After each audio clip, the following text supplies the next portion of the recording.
నమస్తే, welcome to big talk. నేను మురళి. విశాఖ ఉక్కు కర్మాగారం ప్రైవేటీకరణకు బ్రేకులు పడ్డాయి. కానీ తెలంగాణ, ఆంధ్రప్రదేశ్ ప్రభుత్వాల మధ్య రాజుకున్న వివాదానికి మాత్రం బ్రేకులు పడటం లేదు. ప్రైవేటీకరణను అడ్డుకోవడంలో ఏపీ నేతలు విఫలమయ్యారంటూ తెలంగాణ మంత్రి హరీష్ రావు చేసిన వ్యాఖ్యలతో వివాదం రేగింది. దీనిపై ఏపీ మంత్రులు కారుమూరి నాగేశ్వరరావు, సీదిలి అప్పలరాజు చేసిన వ్యాఖ్యలు దుమారాన్ని రేపాయి. చివరకు నువ్వెంత అంటే నువ్వెంత అనే స్థాయికి వివాదం చేరిపోయింది. ఈలోగా రెండు వైపులా సీనియర్ నేతలు జోక్యం చేసుకుని అక్షింతలు వేసినట్లు సమాచారం. మొత్తం మీద విశాఖ ఉక్కు ప్రైవేటీకరణను ఆపింది తామంటే తాము అని వివిధ పార్టీలు క్లెయిమ్ చేసుకుంటున్నాయి. ఈలోగానే పార్టీల మధ్య దుమారం కూడా అదే స్థాయిలో ఊపందుకుంటోంది. ఇదే ఇవాల్టి బిగ్ టాక్.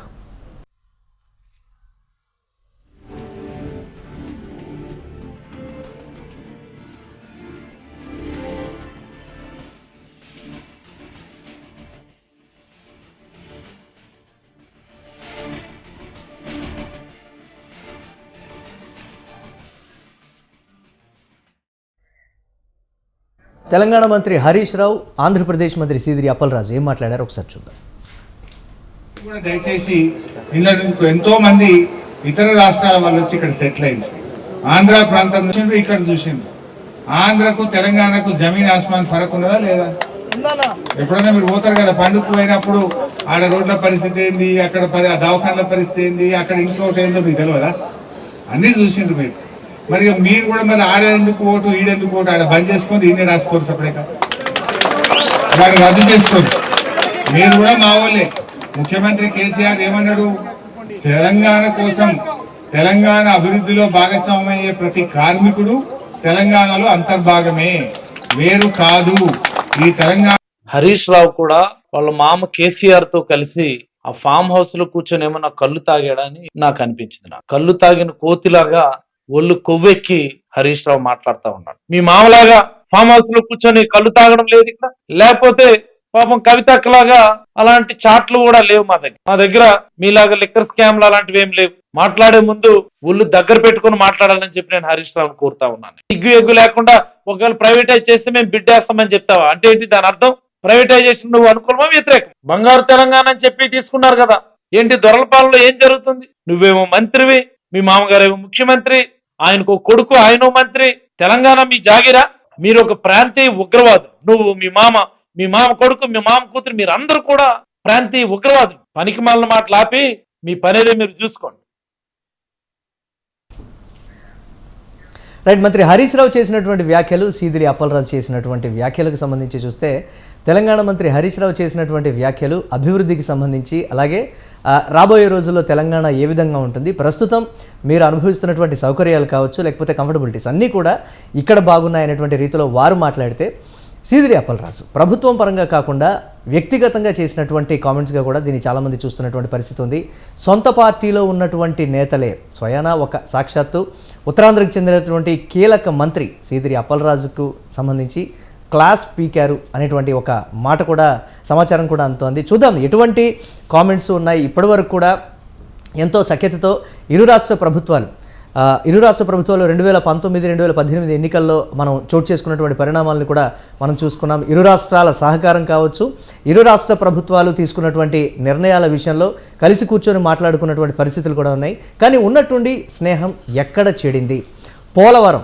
పోలవరం దానికి సంబంధించి నీటి కేటాయింపులు, ఈ విషయంలో కూడా ఒకంత రగడ చోటు చేసుకున్నప్పటికీ కూడా అది ఆ స్టెప్ను కూడా దాటినటువంటి పరిస్థితి ఉంది. ఇప్పుడు విశాఖ ఉక్కు కర్మాగారానికి సంబంధించి చోటు చేసుకున్నటువంటి పరిణామాల నేపథ్యంలో ఇరు రాష్ట్రాల మంత్రుల మధ్య వస్తున్నటువంటి వాగ్వాదం ఏ విధంగా ఉండబోతోంది?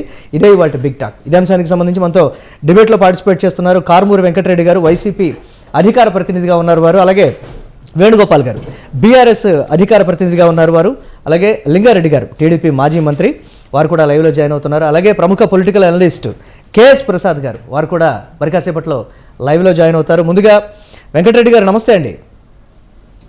నమస్తే అండి. మీకు స్వతంత్ర టీవీ ప్రేక్షకులకి, ప్యానల్లో ఉన్న అందరికీ నమస్కారం. ఏంటి అసలు ఉన్నట్టుండి సీదిరి అప్పలరాజు గారు అంటే హరీష్ రావు చేసినటువంటి కామెంట్స్ అన్నీ కూడా డెవలప్మెంట్ మీద కావచ్చు, రాష్ట్రాలు ఏ విధంగా ముందుకు వెళ్తున్నాయనే దానికి సంబంధించి కావచ్చు, ఆంధ్ర ప్రజల మనోగతం కావచ్చు, ఈ విధంగా మాట్లాడితే అక్కడ కంప్లీట్గా ఒక టీడీపీ మీద చేసినటువంటి వ్యాఖ్యగానో, ఒక జనసేన మీద విరుచుకుపడినటువంటి విధానంగానో సీదిరి అప్పలరాజు చేసినటువంటి కామెంట్. మొన్నటి వరకు కూడా ఇరు రాష్ట్ర ప్రభుత్వాలు చాలా సఖ్యతగా ముందుకు వెళ్ళినటువంటి పరిస్థితి ఉంది. ఉన్నట్టుండి ఈ విధమైనటువంటి నిప్పు రాజుకోవడానికి గల కారణాలు ఏంటి? వారు ఆ విధంగా స్పందించడానికి సంబంధించి ఏం చెప్తూ ఉన్నారు మీరు? ఒకటి ఇక్కడ మనం గమనించాల్సినటువంటి విషయం, తెలంగాణ రాష్ట్ర సమితి అలియాస్ ఇప్పుడు బీఆర్ఎస్ ఏదైతే ఉందో, బీఆర్ఎస్ కి సంబంధించినటువంటి మంత్రులు ఈ రోజు ఒక చేసినటువంటి స్టేట్మెంట్ గా మనం పరిగణించుకోవచ్చు సార్. అనేక సందర్భాల్లో ఆంధ్రప్రదేశ్ రాష్ట్ర ప్రభుత్వం మీద ఏదో ఒక విధంగా నెగిటివ్ ఇంపాక్ట్ తీసుకెళ్లాలని చెప్పి రకరకాలుగా ప్రయత్నించారు. అంతకుముందు నిరంజన్ రెడ్డి కావచ్చు, ఒకనొక దశలో కేటీఆర్ గారు కూడా స్వయంగా మాట్లాడి మళ్ళీ దాన్ని ఉపసంహరించుకున్నారు. నేను ఆ విధంగా అనలేదని చెప్పి ఆయన మాట్లాడింది. అనేక సందర్భాల్లో ఏదైతే విద్యుత్ మీటర్లకు సంబంధించినటువంటి అంశాల్లో కావచ్చు, లింగారెడ్డి గారు ప్లీజ్ మీరు మ్యూట్ లో ఉండి మాట్లాడండి. లింగారెడ్డి గారు విద్యుత్ మీటర్లకు సంబంధించి కావచ్చు, రోడ్లకు సంబంధించినటువంటి అంశాల్లో కావచ్చు, ఇదే కేటీఆర్ గారు, నిరంజన్ రెడ్డి గారు, లేదంటే ఇప్పుడన్నా హరీష్ రావు గారు అనేక సందర్భాల్లో ఆంధ్ర ప్రాంతాన్ని తప్పుగా చూపెట్టేటువంటి ప్రయత్నం అనేక సందర్భాల్లో చేశారు. కానీ ఎప్పుడు కూడా అంటే అంతకుముందు వాళ్ళు మాట్లాడిన సందర్భంలో ఏదో ఒక రోజు 2 రోజుల్లో డిస్కషన్ వచ్చేది, మళ్ళీ దాని తర్వాత ఆగిపోయింది. సో అయినా కూడా కంటిన్యూ చేస్తూ వెళ్తున్నారు. ఏదో ఒక సందర్భంలో పక్క రాష్ట్రంతో కంపేర్ చేయటం. ఎస్, మా రాష్ట్రం రాజధాని లేకుండా విడిపోయినటువంటి రాష్ట్రం, నిజంగా ఆర్థిక ఇబ్బందుల్లో ఉన్నటువంటి రాష్ట్రం. ఎస్, దాన్ని అది ఓపెన్ గా తెలుసు, ఎందుకంటే హైదరాబాద్ లాంటి మహానగరాన్ని వదులుకున్నటువంటి రాష్ట్రం. కానీ మా రాష్ట్రానికి ఉన్నటువంటి వెసులుబాట్లు, మా రాష్ట్రానికి ఏ విధంగా మేము 9 ఏళ్లలో ముందుకు పరిగెత్తించగలిగాము అనేది ఎస్ క్లియర్ గా కనపడింది. తెలంగాణ కంటే అనేక రంగాల్లో మేము ముందున్నాం. కానీ మేము ఏ రోజు కూడా తెలంగాణతో కంపేర్ చేసి మేము ఏ రోజు ఆంధ్రప్రదేశ్ రాష్ట్రానికి సంబంధించినటువంటి మంత్రులు ఏ రోజు మాట్లాడాల. ఎందుకంటే ఇద్దరు రెండు తెలుగు వారే, అన్నదమ్ములుగా విడిపోవాలని కోరుకోలేదు. కానీ అన్నదమ్ములుగా విడిపోవాలి. వాస్తవంగా చెప్పాలంటే బలవంతంగా విడిపోయాం. ఒకళ్ళేమో ఇష్టం లేకుండా విడిపోయారు. 27 మంది ఎంపీలు ఒక పక్క, 17 మంది ఎంపీలు ఒక పక్క ఉంటే, 17 మంది ఎంపీలు ఏమో విడిపోవాలని కోరుకున్నారు. 25 మంది ఎంపీలు విడిపోకూడదని కోరుకుంటే బలవంతంగా విడిపోయారు. విడిపోయినాక నష్టపోయింది కూడా ఆంధ్రప్రదేశే. సో కానీ ఏ రోజు కూడా మేము తెలంగాణ మీద ద్వేషంగా కానీ, ఏ రోజు కూడా అక్కడ సంబంధించినటువంటి ప్రాంతాల మీద కానీ, లేదంటే ఆ ప్రభుత్వాల మీద కూడా ఏ రోజు మాట్లాడలేదు. కానీ పదే సమయం దొరికినప్పుడు, సమయం సందర్భం లేనప్పుడు కూడా ఏదో ఎవరో వాళ్ళతో కంపేర్ చేస్తా, ఆంధ్రాకి తెలంగాణకి ఏదో ఆకాశానికి భూమికి ఉన్నంత తేడా ఉంది, లేదంటే రకరకాలుగా ఆంధ్ర ఏదో రాజకీయాల్లో ఎక్కడైనా ఏదైనా రాష్ట్రంతో డెవలప్ అవుతున్నటువంటి రాష్ట్రం కానీ, లేకపోతే మనకన్నా అధమ స్థాయిలో ఉన్నటువంటి రాష్ట్రం కానీ, లేకపోతే రెండు కూడా ఒకేసారి విభజన జరిగిన తర్వాత ఆ రాష్ట్రంలో పరిస్థితులు ఏ విధంగా ఉన్నాయి, ఈ రాష్ట్రంలో పరిస్థితులు ఏ విధంగా ఉన్నాయి, సరే ప్రభుత్వాలు మారచ్చు, లేకపోతే ఇతరతర పరిణామాలు అన్నీ కావచ్చు, అభివృద్ధికి సంబంధించి మనం ఏ విధంగా ఉన్నాం, పక్క రాష్ట్రం ఏ విధంగా ఉంది అని కంపేర్ చేసుకునేటువంటి ప్రక్రియ, దాన్ని పొలిటికల్గా ఎందుకు మాట్లాడాల్సినటువంటి అవసరం ఉందంటారు? అంటే మేము కూడా కంపేర్ చేసి మాట్లాడతాం. మరి ఈరోజు తెలంగాణ ధనిక రాష్ట్రం అని చెప్పుకునే తెలంగాణ ఎందుకు అప్పుల పాలైంది, ఎందుకు ఈరోజు నిరుద్యోగులు ఆత్మహత్యలు జరుగుతా ఉన్నాయి, ఎందుకు రైతుల ఆత్మహత్యలు జరుగుతా ఉన్నాయి, ఎందుకు ఆంధ్ర కంటే తెలంగాణలో జిఎస్టిపి రేట్ తక్కువ ఎందుకు ఉంది, వృద్ధి రేటు తెలంగాణకు ఎందుకు తక్కువ ఉంది, ఆంధ్రాకి ఎందుకు ఎక్కువ ఉంది, మరి ఈరోజు అన్ని కంపేర్ చేసినప్పుడు ఆ హక్కు వైఎస్ఆర్ కాంగ్రెస్ పార్టీకి ఉంది, దానికి సంబంధించి మాట్లాడచ్చు. కానీ వ్యక్తిగతమైనటువంటి అంటే ఆంధ్రప్రదేశ్లో అధికార పార్టీ ప్రతిపక్షాల మీద విరుచుకుపడినటువంటి విధంగా సీదిరి అప్పలరాజు చేసినటువంటి ఘాటైనటువంటి వ్యాఖ్యలు, గతంలో ఏ వైఎస్ఆర్ కాంగ్రెస్ పార్టీకి చెందినటువంటి నేత కూడా ఆ విధంగా స్పందించినటువంటి పరిస్థితి లేదు. ఇంతకుముందు కూడా అభివృద్ధి కావచ్చు, లేకపోతే రోడ్లకు సంబంధించి రైతుల ఆత్మహత్యలు, లేకపోతే ఆ స్టీల్ ప్లాంట్ విషయానికి సంబంధించి, పోలవరం విషయంలో వీటన్నిటికి సంబంధించి మాట్లాడారు. కానీ వారు రెస్పాండ్ అయినటువంటి విధానానికి సంబంధించి చాలా వైల్డ్గా రియాక్ట్ అయ్యారు. అంటే అంత పొలిటికల్ గ్యాప్ వచ్చిందా? అసలు సీదిరి అప్పలరాజు గారు మా వ్యాఖ్యానాల మీద మీరు డిస్కస్ చేస్తున్నారు. అసలు దానికంటే ముందు మీరు ఎందుకు డిస్కస్ చేయట్లా? అసలు దీనికి రావడానికి గల కారణం ఎవరు? ఎందుకు డిస్కస్ చేయట్లా? మీరు ఏదో డిబేట్ పెట్టడానికి గల కారణం ఎవరు? హరీష్ రావు గారు కదా. దాని మీద ఎందుకు డిస్కస్ చేయట్లా?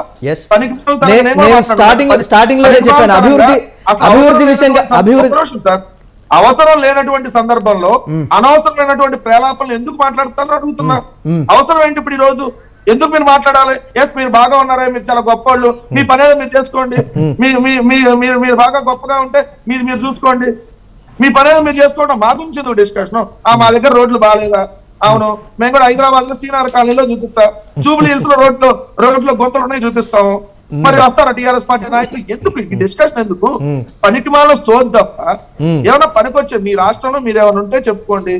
మీ రాష్ట్రంలో రోజు పేపర్ లీకేజ్ అవుతుంటే తెలంగాణలో పేపర్ లీకేజ్ అవుతుందని మేమైనా మాట్లాడుతున్నావా? మాకు అనవసరమైనటువంటి విషయం. మేము పక్క రాష్ట్రం విషయం మేము పట్టించుకోవట్లా, మీకెందుకు మా రాష్ట్రం విషయం అంటున్నా. మీరేమైనా ఆంధ్రప్రదేశ్ రాష్ట్రానికి ఉపయోగపడేటటువంటి ఏదన్నా ఒక అంశం మీరేమన్నా తెలంగాణ రాష్ట్రంగా మీరేమన్నా తీసుకుంటే, ఎస్ ఇదిగో మేము ఆంధ్రాకు ఉపయోగపడే అంశం తీసుకున్నాం, ఎస్ Pothireddypadu head regulator steel plant ప్రైవేటీకరణకు సంబంధించి ఆ నిర్ణయాన్ని ఉపసంహరించుకోవాలని కేంద్రానికి లేఖ అంటే ఆంధ్రప్రదేశ్ ముఖ్యమంత్రి రాశారు, దానికి సంబంధించి కాదు. కానీ బీఆర్ఎస్ కూడా జాతీయ పార్టీగా ఉన్న తర్వాత ఆంధ్రప్రదేశ్ రాష్ట్రం బాగుపడాలని మేము కోరుకున్నాము. ఈ స్టీల్ ప్లాంట్ విషయంలో లేఖ రాయటం, అలాగే వారు దానికి సంబంధించి వార్నింగ్ ఇవ్వడం అనుకోవచ్చా, లేకపోతే ఇతరత్ర మేము కూడా దానికి సంబంధించి పోరాడతాం అనేటువంటి పిలుపుని ఇవ్వగానే కేంద్ర ప్రభుత్వం నేను ఒక మాట మాట్లాడుతాను, నేను ఒకటి చెప్పి ప్లీజ్. ఇప్పుడు ఎవరి పక్కన వాళ్ళు చూసుకుంటే బెటర్, లెక్కలేదు వాళ్ళు చూసుకుంటే బెటర్. ఒక జాతీయ పార్టీ అనేటువంటి విషయం వైఎస్ఆర్ కాంగ్రెస్ పార్టీ మర్చిపోయిందా బీఆర్ఎస్ కి సంబంధించి? నాకు అర్థం కాల, ఏం జాతీయ పార్టీ ఎవడిచ్చాడు? నేను ఎలక్షన్ కమిషన్ జాతీయ పార్టీ హోదా ఇచ్చిందా? జాతీయ పార్టీ ఏ ఊర్లో జాతీయ, మా రాష్ట్రంలో ప్రాంతీయ పార్టీ హోదా. కోట చంద్రశేఖర్ గారు 175 స్థానాల్లో పోటీ చేస్తా అని చెప్తున్నారు కదా. మా రాష్ట్రంలో ఎలక్షన్ కమిషన్ నేను చూడలేదా? ఎలక్షన్ కమిషన్ ఏం చెప్పింది? బీఆర్ఎస్ ప్రాంతీయ పార్టీ హోదా కోల్పోయిందని చెప్పారు. మళ్ళీ మీరు జాతీయ పార్టీ ఎవరికాడు జాతీయ పార్టీ అనుకుంటే జాతీయ పార్టీ అయిపోయిందా? రైట్. వేణుగోపాల్ గారు నమస్తే అండి. వేణుగోపాల్ గారు, తోట చంద్రశేఖర్ గారు ఒక అడుగు ముందుకేసి ఆ స్టీల్ ప్లాంట్ విజయోత్సవ సభ మా వల్లే ఇదంతా కూడా జరిగిందనేటువంటి రీతిలో ఉన్నటువంటి విమర్శలు ప్రతి విమర్శలు మాటల యుద్ధం చోటు చేసుకుంటున్నటువంటి ఈ నేపథ్యంలో బీఆర్ఎస్ ఆంధ్రప్రదేశ్లో పొలిటికల్గా చాలా స్పీడ్గా ఎస్టాబ్లిష్ అవ్వడానికి చేస్తున్నటువంటి ప్రయత్నంగా కూడా దాన్ని అభివర్ణిస్తున్నటువంటి పరిస్థితి. మొన్నటి వరకు సఖ్యతగా ఉన్నటువంటి ఇరువురి మధ్య టీఆర్ఎస్ బీఆర్ఎస్గా మారిన తర్వాత, జాతీయ పార్టీగా మారిన తర్వాత ఉన్నట్టుండి ఆంధ్రప్రదేశ్లో వారి వ్యూహం కావచ్చు, స్నేహబంధాలు కావచ్చు, వీటన్నిటిని కంప్లీట్గా చేంజ్ చేసింది అనేటువంటి మాట సీదిరి అప్పలరాజు వ్యాఖ్యలు కావచ్చు, ఇతరతర వారు కావచ్చు. వైఎస్ఆర్ కాంగ్రెస్ పార్టీ నేతలు ప్రస్తుతం స్పందిస్తున్నటువంటి తీరుకు సంబంధించి ఏం చెప్తారు మీరు? ప్యానెల్లో ఉన్న పెద్దలకి, మీకు ప్రేక్షకులకి గుడ్ ఈవినింగ్. ఇక్కడ వైజాగ్ స్టీల్ ప్లాంట్ కి సంబంధించి బిడ్డింగ్ లో మేము పాల్గొనబోతా ఉన్నాం, మా సింగరేణి అధికారుల బృందాన్ని పంపుతున్నాం అని చెప్పిన తర్వాత స్వాగతించాల్సిన అంశంగా చూడాలి. పొరుగు రాష్ట్రంలో ఉన్నటువంటి ప్రభుత్వం ఏదైనా స్వాగతించాలి. 900 రోజుల నుంచి కార్మికులు ఉద్యమిస్తా ఉన్నారు. 900 రోజుల నుంచి అనేక రాజకీయ పార్టీలు కార్మికుల ఐక్యత వర్ధిల్లాలని చెప్పి కార్మికుల దగ్గరికి వెళ్లి మద్దతు తెలపడము, మాట్లాడము, రావడం అన్ని జరుగుతా ఉన్నాయి. కానీ 900 రోజుల్లోంచి లేనటువంటి కదలిక ఈ రోజు వచ్చింది కదా. ఆ కదలిక ఎందుకు వచ్చింది? ఒక కొత్త ఎక్స్పెరిమెంటల్ మాడ్యూల్ ని తెలంగాణ ప్రభుత్వం ముందుకు తీసుకొచ్చింది. ఆల్రెడీ 2 సంవత్సరాల కిందనే కేసీఆర్ గారు ఒక ప్రెస్ మీట్ లో మాట్లాడడం జరిగింది. విశాఖ ఉక్కు ఎంతో మంది అమరుల త్యాగ ఫలితం, అది ఆ సంస్థని కనుక ప్రైవేట్ పరం చేస్తే ఖచ్చితంగా నేను ఉద్యమిస్తా దాని విధానం చెప్పడం జరిగింది. తర్వాత ఇదే ప్రత్యేక హోదా ఆంధ్రప్రదేశ్ కి సంబంధించి దాటి తెలుగు రాష్ట్రానికి ప్రత్యేక హోదా ఇవ్వకపోతే అవసరమైతే నేను ఉద్యమిస్తా అని చెప్పడం జరిగింది. ఇట్లా ఒక స్నేహపూర్వక వాతావరణంలో తెలుగు రాష్ట్రం మీద అంటే నెల రోజుల్లో బీఆర్ఎస్ అవలంబించినటువంటి నెల రోజుల వ్యవధిలో బీఆర్ఎస్ అవలంబించినటువంటి వ్యూహం వల్లనే కేంద్ర ప్రభుత్వం వెనక్కు తగ్గిందా? మొన్నటి వరకు వైఎస్ఆర్ కాంగ్రెస్ పార్టీ నేతలు అంటే ముఖ్యమంత్రి స్వయాన లేఖ రాయటం కానీ, ఇచ్చినటువంటి పలు సూచనలు కానీ, అక్కడ ఉద్యమం చేస్తున్నటువంటి ఉద్యోగులు చేస్తున్నటువంటి అవేవి కూడా కేంద్ర ప్రభుత్వానికి కనపడలేదు. భారతీయ జనతా పార్టీకి బీఆర్ఎస్ ఎంటర్ అవ్వగానే ఇమ్మీడియట్గా వారి వ్యూహం మార్చి ఆంధ్రప్రదేశ్ విషయంలో ఇటువంటి టర్న్ తీసుకుందా? అందువల్లే ఈ మాటల యుద్ధం అంటారా?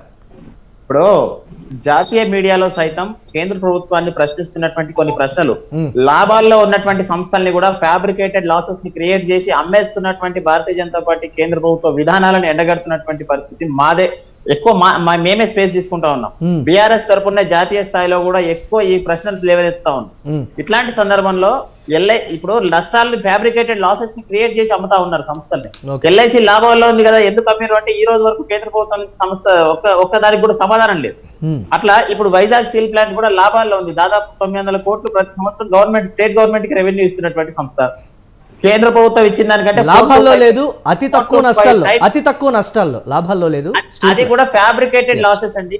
Fabricated losses. వీళ్ళకి రావాల్సిన రా మెటీరియల్ ని ఆపేసి కంప్లీట్ గా బయలడిల్లాకు సంబంధించిన ఐరన్ ఓర్ మైన్స్ ని అదానికి అప్పచెప్పడం వల్ల జరిగినటువంటి ఒక ఫ్యాబ్రికేటెడ్ లాస్.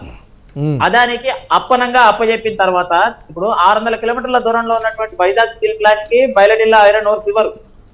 100 కిలోమీటర్ల దూరంలో ఉన్నటువంటి బయ్యారంలో స్టీల్ ఫ్యాక్టరీ పెట్టరు, ఉక్కు కర్మాగారాన్ని పెట్టరు. కానీ 1800 కిలోమీటర్ల దూరం తీసుకుపోయి అదానికి సంబంధించినటువంటి పోస్కో అనేటటువంటి ఒక కంపెనీకి ముంద్రాలో గుజరాత్ కి తీసుకొని పోతారన్నమాట అక్కడ నుంచి ఉన్నటువంటి కమిటీ. అంటే ఇట్లాంటి విధానాలని పక్కాగా విత్ ఆధారాలతో సహా ఎస్టాబ్లిష్ అంటే బీఆర్ఎస్ పొలిటికల్ ఎస్టాబ్లిష్మెంట్ ని తట్టుకోలేకనే వైఎస్ఆర్ కాంగ్రెస్ పార్టీ నేతలు ఈ కామెంట్స్ చేస్తున్నారంటారా? ఏమని అనుకోవచ్చు. ఇప్పుడు ఒక విషయాన్ని స్వాగతించాలి. ఏపీ ప్రభుత్వంగా మేము కూడా బిడ్డింగ్ లో పాల్గొంటాం అనాలి. ఇప్పుడు వారు అమర్నాథ్ గారు అనుకుంటా మంత్రి అమర్నాథ్ గారు ఏమన్నారంటే ప్రైవేటీకరణని అగ్రి అయిన తర్వాతనే మీరు బిడ్డింగ్ లో పాల్గొనాలి. ప్రైవేటీకరణ ఆఫీస్ మెమొరాండం ప్రకారం ఏ రాష్ట్ర ప్రభుత్వాలు కూడా బిడ్డింగ్ లో పాల్గొనకూడదు అనేది ఉన్నటువంటి ప్రస్తుత పరిస్థితి. దీనికి సంబంధించి సెంట్రల్ గవర్నమెంట్ గైడ్ లైన్స్ అని కూడా వారు ఒక పేపర్ చూశారు. అప్పుడు ఆంధ్రప్రదేశ్ గవర్నమెంట్ ఎలా పార్టిసిపేట్ చేస్తుంది? వినండి. గవర్నమెంట్ ప్రభుత్వ రంగ సంస్థ పార్టిసిపేట్ చేయడానికి అర్హత ఉంది అని చెప్పేసి మేము క్లాస్ ద్వారా పరిగణించినాము. నేను చెప్పేది వినండి. అక్కడ అమర్నాథ్ గారు వేసినటువంటి ప్రశ్న ఏంటంటే అక్కడ మీరు బిడ్డింగ్ లో పాల్గొనే ముందు సంతకం పెట్టేటప్పుడు ప్రైవేటీకరణని ఒప్పుకుంటున్నట్టుగానే మీరు సంతకం పెట్టి బిడ్డింగ్ లో పాల్గొనాలి. అసలు మీరు ప్రైవేటీకరణకు వ్యతిరేకమైతే బిడ్డింగ్ లో ఎందుకు పాల్గొంటున్నారు అన్నారు. ఒక పేషెంట్ కి ఆపరేషన్ చేసే ముందు ప్రాణాలు కూడా పోయే ప్రమాదం ఉంటది, సంతకం పెట్టండి అంటారు. అంటే పేషెంట్ చంపేయమని సంతకం పెట్టినట్ట. మేము ఒక ఎక్స్పెరిమెంటల్ మాడ్యూల్లో ఆ సంస్థని చేజెక్కించుకొని ప్రభుత్వ రంగ సంస్థ కేంద్ర ప్రభుత్వం నడపలేనటువంటి సంస్థని మేము రాష్ట్ర ప్రభుత్వం తరఫున నడిపి చూపించేటోళ్ళం, కార్మికులకి అండగా ఉండేటోళ్ళం. ఇట్లాంటి ఒక ఎక్స్పెరిమెంట్ మోడల్ ని ఏపీ ప్రభుత్వం స్వాగతించాల్సి ఉంటే రైట్. అంటే మొత్తంగా బీఆర్ఎస్ వ్యూహానికి అయితే సెంట్రల్ గవర్నమెంట్ అయితే భారతీయ జనతా పార్టీ బ్రేకులు వేసిందనే చెప్పాలి. చూద్దాం దీనికి సంబంధించి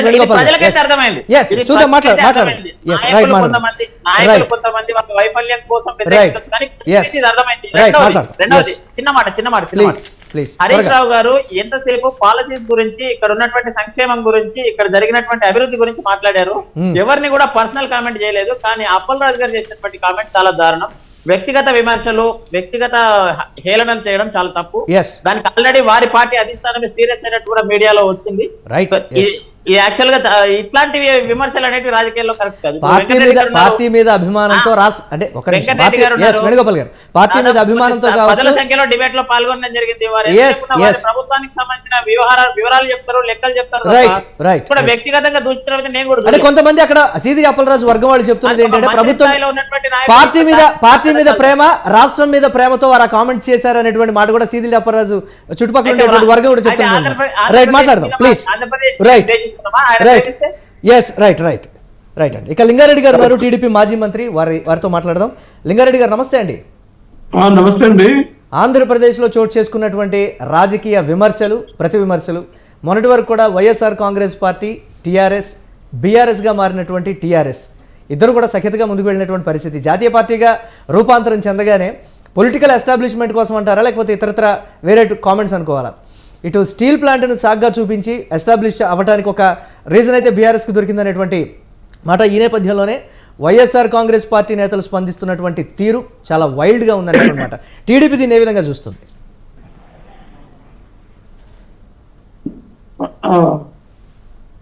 మీకు మిగతా మిత్రులందరూ కూడా నమస్కారం. ఇప్పుడు వైజాగ్ స్టీల్ ప్లాంట్ అనేది ఏ విధంగా తెలంగాణ ఉద్యమానికి సంబంధించి ఒక మనోభావాలు అనేది పూర్తి స్థాయిలో దాంట్లో వ్యాప్తి చేశారు. అదేవిధంగా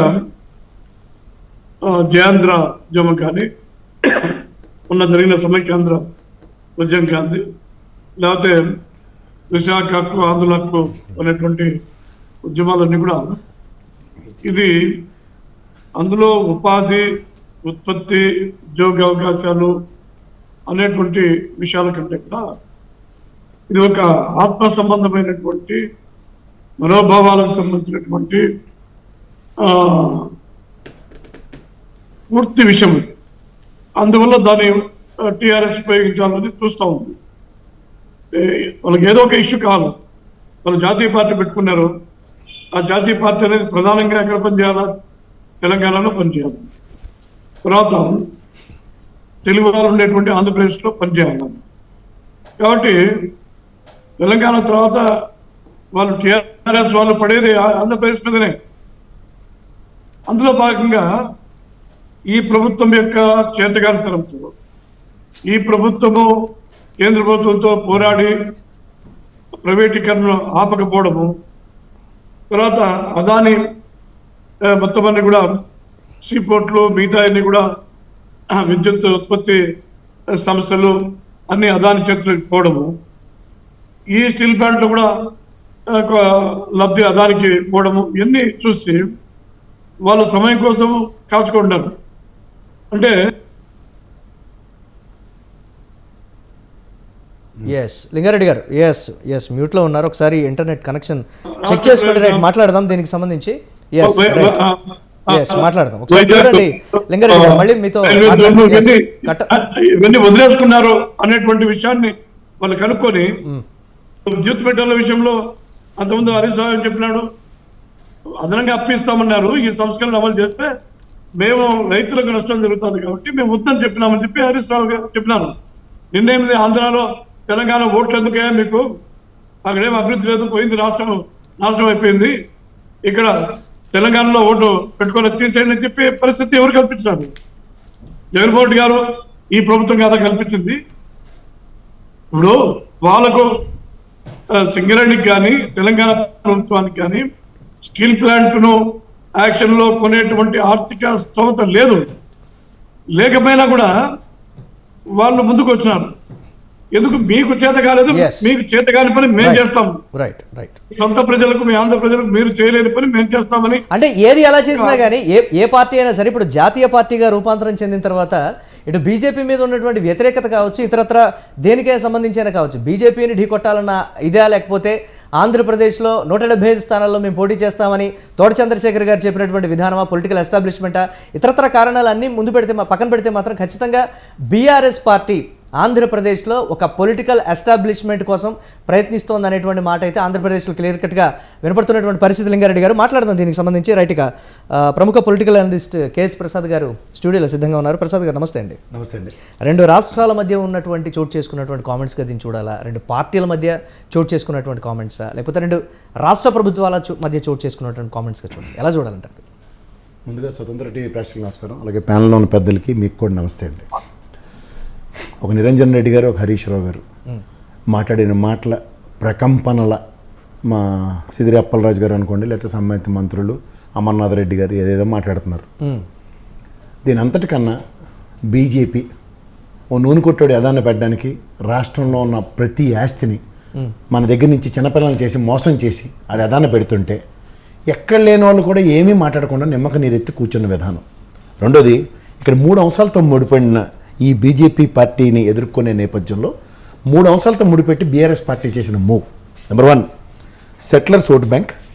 జాతీయ విధానాలు ఒక ప్రాంతీయ పార్టీ జాతీయ పార్టీగా ఆవిష్కరిస్తున్నప్పుడు, మూడోది స్టేట్ ఉన్న ప్రాబ్లమ్స్ని స్టేక్స్ తీసుకోవడానికి చేస్తున్న ఒక రాజకీయ ఎత్తుగడ.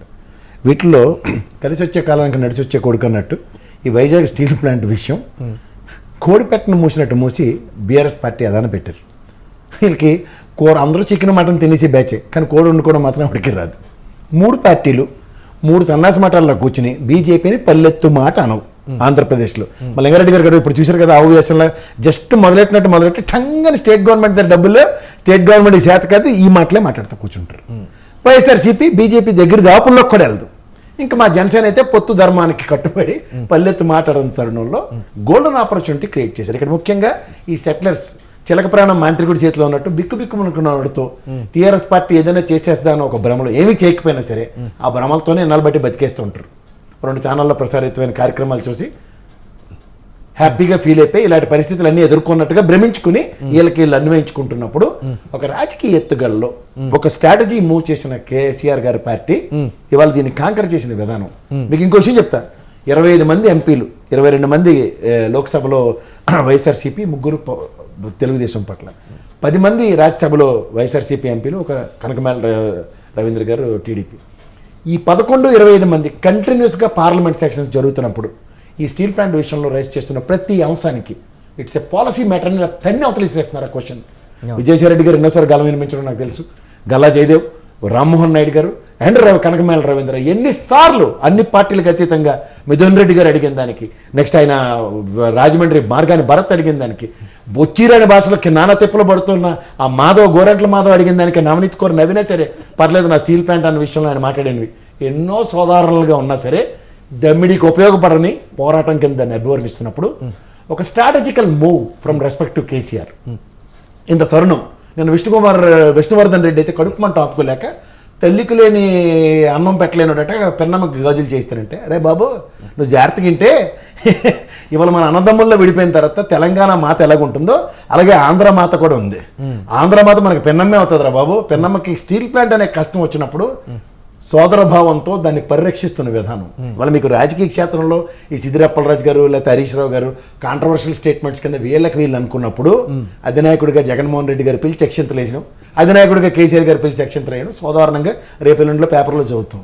ఎందుకంటే ఒక పార్టీ ముందుకెళ్తున్నప్పుడు ఎక్కడెక్కడ ఏ అవరోధాలు క్రియేట్ అవుతున్నాయో దాంట్లో మీకు ఒక మాట చెప్తాను, ప్రతి పార్టీకి చిత్తశుద్ధి ఉంది. ఇవాళ 800-900 రోజులు కార్మిక సంఘాలు చేస్తున్న పోరాటం కార్మిక నాయకులకి శిరస్సు వంచి దండం పెడుతూ ఒక విషయం చెప్తున్నా, ఇక్కడున్న మా రాజకీయ పార్టీలు అన్నిటికీ అనుబంధ సంస్థలు ఉన్నాయి. ఆ అనుబంధ సంస్థలే ఇవాళ వైజాగ్ స్టీల్ ప్లాంట్లు ఉన్నాయి. అంటే పార్టీలతో కలిసి పోరాటం 900 రోజులు చేస్తున్నా సరే సక్సెస్ సంకలనం పోస్తానే కానీ తీర్థం అన్నప్పుడు ఫెడరల్ సిస్టంలో రాష్ట్ర హక్కులు కొన్ని ఉంటాయి. ఆ రాష్ట్ర హక్కులు పరిరక్షించుకున్నప్పుడు కొన్ని భయంకరమైన స్ట్రాటజికల్ మూవ్స్ అన్నవి ఇట్ విల్ టేక్స్ ప్లేస్. మీకు ఒక విషయం చెప్తా, దేశంలో వీపీ సింగ్ గవర్నమెంట్ సర్వనాశనం చేసి భ్రష్టు పట్టించిపోయినట్టు జస్ట్ లైక్ కిరణ్ కుమార్ రెడ్డి సమైక్య రాష్ట్రం ఎడగొట్టి మొత్తం 2 రాష్ట్రాలకి నెత్తిన పిడుగుపాటు వేసిపోయినప్పుడు ఈ రాష్ట్ర దేశ పరిరక్షణ కోసం ఓ మహానుభావుడు ఆవిష్కరించబడ్డాడు, ఆయన పివి నరసింహారావు గారు. ఆయన ఎప్పుడైతే ఆర్థిక సంస్కరణలతో ఇవాళ దేశానికి పట్టిన అన్నం పెట్టే కార్యక్రమానికి తెరలేపాడో దాని కంటిన్యూషన్ ఇవాళ తెలంగాణ సమాజంలో విభజిత ఆంధ్ర రాష్ట్రం ఆనాటి కాంగ్రెస్ ఈనాటి బీజేపీ నిజంగా దాష్టికాలు చేస్తుంటే ఇన్నాళ్ళు పిల్లిని లోపటేసుకుంటున్నట్టు నిన్నటిదాకా కేసీఆర్ గారిని కూడా ఈ పార్లమెంట్ సెక్షన్స్ కాకుండా దీని ముందు దాకా అయితే సహాయ సహకారాలతో ఏమీ చేయలేని నిస్సహాయ స్థితికి ఈ 2 రాష్ట్రాలని కూర్చోబెట్టి వాళ్ళు చేస్తే దాష్టికాలకి ఈ నూనె కొట్టాడు ఏదైనా మొత్తం పెట్టేసి దేశం అంతా పెట్టేస్తుంది దగ్గర ఖచ్చితంగా ఫుడ్ డౌన్ చేస్తే ఎలా ఉంటుందో ఫెడరల్ సిస్టంలో. ఇక్కడ మీకు అమెరికాలో ఫెడరల్ సిస్టంలో ప్రతి స్టేట్కి ఒక individual abilities and capabilities and ఆ ఫెడరల్ సిస్టంలో డెమోక్రసీకి ఒక different syndrome and different adaptability ఉంటుంది. అదే అడాప్టబిలిటీ వాళ్ళ ఆంధ్ర రాష్ట్రంలోనూ ఈ తెలంగాణ రాష్ట్రంలోనూ ఒకసారి తీసుకుని వస్తే పక్క రాష్ట్ర పరిరక్షణ అనేది, ఎందుకంటే ఇవాళ వైజాగ్ స్టీల్ ప్లాంట్ విషయంలో కనికరిస్తే ఆ బీజేపీ వాళ్ళు కంట్లో గ్యారంటీగా పెడతారు. ఎందుకంటే ఇందిరాగాంధీ హయాంలో ఇక్కడ వచ్చిన అనేకమైన జాతీయ సంస్థలు ప్రతిదానికి ఇదే ప్రమాదం పొంచున్నప్పుడు పక్క రాష్ట్రంలో సుహృద్భావ వాతావరణంలో ఇవాళ జాతీయ సంపదలు, ఎందుకంటే కేసీఆర్ గారు అప్కి బార్ రైత్ కా సర్కార్ అనే విషయంలో జాతీయ సంపదలు జాతీయ సహజ వనరులు అన్న దాని మీద ప్రైమరీ ఫోకస్ చేస్తున్నప్పుడు జాతీయ సంపదల మీద కూడా అంతే దృష్టి ఉంటుంది ఒక ప్రాంతీయ పార్టీ జాతీయ పార్టీగా ఆవిష్కరిస్తున్నప్పుడు. అలాంటప్పుడు దేశంలో ఉన్న ఆర్థిక సంపదల్ని పరిరక్షించకపోతే నిరంతర కాస్తులు ఉదాహరణకి హెచ్ఎండి లాంటి సంస్థలను ఏదైనా అమ్ముతారేమో ఐడిపిఎల్ అంటే వాటి జోలికి వెళ్లకుండా ప్రాఫిట్ మార్జిన్లో ఉన్న ప్రతిదాన్ని అదాన్ని పెట్టడానికి చూస్తుంటే లిక్విడ్ ఫార్మ్ ఆఫ్ క్యాష్ ని ఎత్తుకెళ్ళిపోయిన విధానం. మొన్న 88,000 కోట్ల పైచీలకి ఎల్ఐసి ఆస్తులుంటే ఇవాళ షేర్ మార్కెట్ స్లాష్ అయిందంటూ లిక్విడ్ ఫార్మ్ ఆఫ్ క్యాష్ ఎలా ఆపరేట్ అయిందో చూసుకోమనండి. అండ్ ఈ ప్రాఫిట్ మార్జిన్లో హైయెస్ట్ కేపబిలిటీ ఉన్న ఈ స్టీల్ ప్లాంట్ దేశం మొత్తం మీద ఉత్పాదకత కలిగిన ఏ స్టీల్ కన్నా ఈ వైజాగ్ స్టీల్ ప్లాంట్ ఉన్న ప్రామాణికం గమనించమనండి. అలాంటి సంస్థ ఒక ప్రాఫిట్ మార్జిన్లో ఉన్నప్పుడు ఫ్యాబ్రికేటెడ్ లాసెస్ క్రియేట్ చేస్తూ నేను దాని ఇంటర్నల్ ఆడిటర్గా చెప్తున్నా. ఇవాళ ఆ యదాన్ని పెడుతున్నప్పుడు రాష్ట్ర పరిధిలోకి వచ్చినప్పుడు ఇవాళ మీకు ఇంకో విషయం చెప్తాను, 45,000 కోట్ల చిలుక ఇవాళ డివిడెండ్ రూపంలో కేంద్ర ప్రభుత్వానికి చెల్లించిన ఒక స్టేట్లో ఉన్న మన వైజాగ్ స్టీల్ ప్లాంట్ 37 ప్రాణ బలిదానాలతో రాయలసీమ ఆంధ్ర తెలంగాణ ప్రాంతాలకు అతీతంగా మనం ముగ్గురం కలిపి సాధించుకున్న కంపెనీలో ఇవాళ ఖచ్చితంగా తెలంగాణ 5 ప్రాణాలు బలిదానం కోల్పోయిన ఆ తరుణంలో ఇవాళ తెలంగాణ తరఫున ఈ వినూత్న పందాకి తెరలేపిన కేసీఆర్ గారు ఖచ్చితంగా పరిరక్షణ ముఖ్యంగా ఉభయ రాష్ట్రాల్లో ఇవాళ జరుగుతున్న జాతి సంపద దోపిడీని నిలువరించడానికి కేసీఆర్ తీసుకున్న ఒక స్ట్రాటజీ. ఇన్నేళ్ల నుంచి ఆ రాష్ట్ర ప్రభుత్వం కావచ్చు ఉద్యోగులు కావచ్చు చేస్తున్నటువంటి పోరాటం అంతా కూడా కేసీఆర్ ఎంటర్ అయినటువంటి ఒక 1 month లోనే మొత్తం కూడా మారిపోయేటువంటి పరిస్థితులు. సార్ ఒక విషయం మీకు చెప్తాను సార్, జావిడ్ మైండెడ్ ఒక గ్రేట్ మ్యాచ్లో లాస్ట్ బాల్ 6 కొట్టి గెలిపించాడు. కానీ అప్పటిదాకా కొట్టిన స్కోర్లు రన్లు అదంతా ఒక ఎత్తు. లాస్ట్ బాల్ 6 కొట్టిన వాడిని వాళ్ళ చరిత్రలో మీ అందాదని జ్ఞాపకం ఉంచుకుంటున్నారు. అలా ఎప్పుడు వచ్చాం అన్నది కాదు, ఆ బుల్లెట్ దిగిందో లేదో ఆ దిక్కుమాల సినిమాలో ఒకటి వచ్చండి. అలా ఒక ఎంత ఓవర్లో మనకి ఇంకా ఆప్షన్ లెస్ సిచ్యువేషన్లో ఇవాళ ఫైనాన్షియల్ ఎబిలిటీస్ మీద మనకు దెబ్బ పడుతుంది. ఎందుకు రాష్ట్ర ప్రభుత్వం తరఫున ఆర్థిక వనరులు అంత పరిపుష్టిగా లేనప్పుడు ఆర్థిక వనరుల దోపిడీకి వాళ్ళు వేసుకున్న ఒక ఎత్తుగడికి. అదర్వైజ్ జగన్మోహన్ రెడ్డి గారు కూడా దీన్ని పరిరక్షించడానికి ఖచ్చితంగా రాష్ట్ర నిధులు వినియోగించి పరిరక్షించుకుంటాం ఒక స్టేట్మెంట్ కన్ఫైన్ అయ్యాడు. కానీ ఇవాళ ఆర్థిక మూలాలు ఏ విధంగా అల్లకల్లోలంగా ఉన్నాయో చూసుకోమనండి. అలాంటి తరుణంలో ఒక ఆపన్నహస్తం తీసుకోవడంలో తప్పులేదని నేను అంటాను. ఎందుకంటే ఈ ఉపద్రవానికి మీకు ఇంకో విషయం చెప్తాను, డిజిన్వెస్ట్మెంట్ స్కీమ్లో ఈ వైజాగ్ స్టీల్ ప్లాంట్ ఎప్పటి నుంచి ఉంది. గత 5 సంవత్సరాలు తెలుగుదేశం ఆయనలో ఈ మాట బయటికి రాకుండా ఆపగలిగారు. ఈ మాటకి జగన్మోహన్ రెడ్డి గారిని చిన్నపిల్లని చేసి 25 సార్లు ఇదే మాట చెప్తున్నారు. వాళ్ళు ఈ జన్మకు కాదు కదా, వచ్చే జన్మకు కూడా ఆంధ్రప్రదేశ్ అండ్ తెలంగాణ పోరాటాల గడ్డ. ఉత్తరాంధ్ర పోరాటం సంగతి ఆయనకి తెలియదు. మహాకవి శ్రీశ్రీ గారు రాసిన కాదేది అనర్హం పోరాటానికి. ఒక్కసారి కనుక పోరాటం లగెత్తుకుంటే ఇవాళ రాష్ట్రం సమైక్య రాష్ట్రంలో సాధించుకున్న ఒక ఆణిముత్యం సార్ వైజాగ్ స్టీల్ ప్లాంట్. ఇంకొక జన్మెత్తలు దాని మీద చెయ్యి కాలు పెట్టాలంటే అలాంటిది నూనె కొట్టాడు ఏదైనా పెట్టేస్తుంటే నోరు అప్పగించి మాత్రం ఖచ్చితంగా చూడరు. ఇవాళ బీజేపీ ప్రత్యక్షంగానో పరోక్షంగానో 134,000 కుటుంబాలు దాని మీద ఆధారపడి ఉన్నాయి. సాలునా 871 కోట్ల పైచిలుక రాష్ట్ర ఖజానాకి, 45,000 కోట్ల పైచిలుక డివిడెండ్ రూపంలో కేంద్ర ప్రభుత్వానికి చెల్లించి సర్వ హక్కులతో ఉన్న ఆంధ్రప్రదేశ్ ప్రాపర్టీని కైవసం చేసుకుంటే ఇవాళ మీకు ఒకటి చెప్తున్నాను, కేంద్ర ప్రభుత్వ అనుబంధ సంస్థగా ఉంది అది. ఇవాళ స్టేట్ గవర్నమెంట్ పర్వ్యూలోకి వస్తే తప్పే ఉంది. ఒక స్టేట్ గవర్నమెంట్ ఎంప్లాయ్ లేదా సెంట్రల్ గవర్నమెంట్ ఎంప్లాయ్ అంటారు, ఒక రాష్ట్ర పరిధిలో దాన్ని పరిరక్షించండి. ఇదే జగన్మోహన్ రెడ్డి గారి ప్రభుత్వం ఆర్టీసీ కార్మికులందరినీ, ఆర్టీసీ డ్రైవర్ని, ఆర్టీసీ పనిచేస్తున్న ప్రతి ఒక్కరిని కేంద్ర ప్రభుత్వం రాష్ట్ర ప్రభుత్వంలో తీసుకోగలిగింది. ఇవాళ కేంద్ర ప్రభుత్వం అనుబంధ సంస్థలను స్టేట్ గవర్నమెంట్ తీసుకుంటే తప్పే ఉంది. రైట్, మాట్లాడదాం ఒకసారి దీనికి సంబంధించి.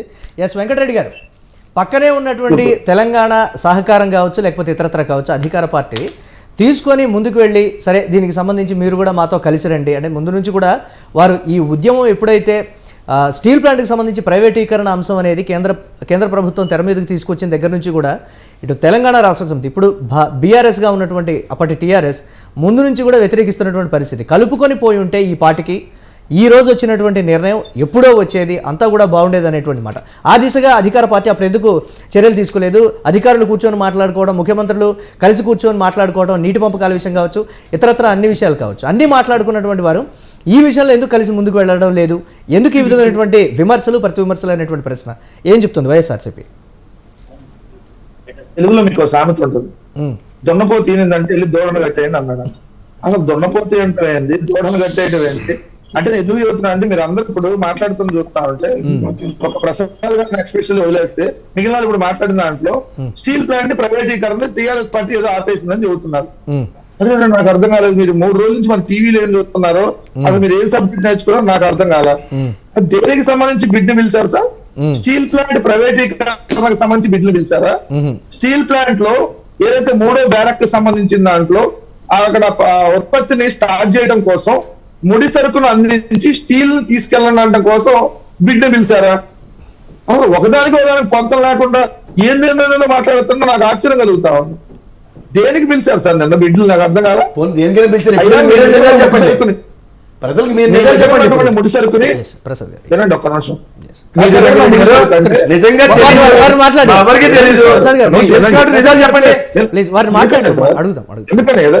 ఎందుకంటే దున్నపోతు దూడ కట్టేయండి అని మొత్తం డిబేట్ అంతా స్టార్ట్ చేశారు కాబట్టి దాని గురించే మాట్లాడుతున్నాం. ఇప్పుడు నిన్న ఏదైతే స్టీల్ ప్లాంట్ కి సంబంధించి పూర్తి స్థాయి ఉత్పత్తి అనేది జరగట్లేదు. కేంద్ర మంత్రి చేసిన ప్రకటన మీరు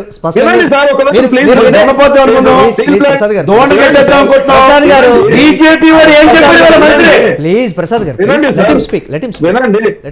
ఆయన కేంద్ర మంత్రి మాట్లాడి దాని మీద కూడా చెబుదాం. దాని మీద కూడా మాట్లాడే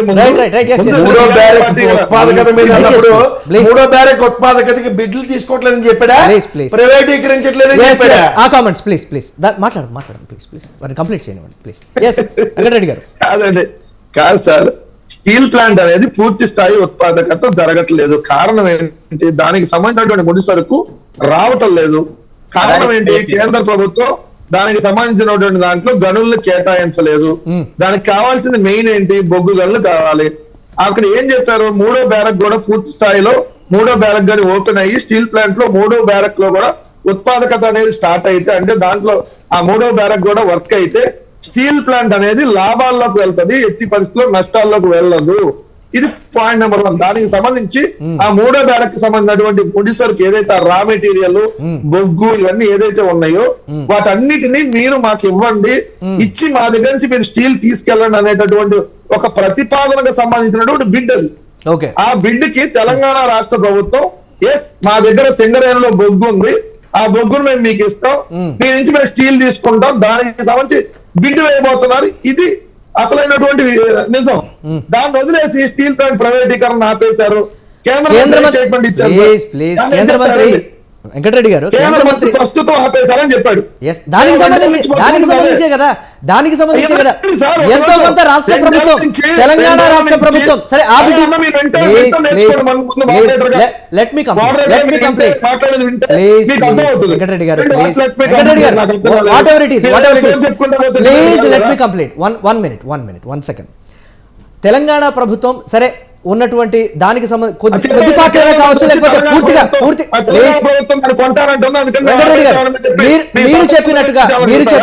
మీరు చెప్పినట్టుగా తెలంగాణ రాష్ట్ర ప్రభుత్వం స్టీల్ ప్లాంట్ లో ఇన్వాల్వ్ అయితే ఖచ్చితంగా కూడా కేంద్ర ప్రభుత్వం కింద ఉంటుంది కాబట్టి తెలంగాణ ప్రభుత్వం ఇన్వాల్వ్మెంట్ అయితే ఒక నిమిషం ప్లీజ్, రాజకీయ పరిస్థితులు కావచ్చు, ఇతరత్ర ఏదైనా కావచ్చు, దీనికి సంబంధించి ఈ విధంగా వస్తుందనేటువంటి కోణంలో కూడా కేంద్రం వెనక్కు తగ్గింది అనేటువంటి ప్రస్తుత వాదన అవునన్నా కాదన్నా ఆంధ్రప్రదేశ్ రాష్ట్రంలో కూడా ఒకంత పూర్తిగా కాకపోయినా అక్కడక్కడ చర్చ జరుగుతున్నటువంటి పరిస్థితి ఉంది.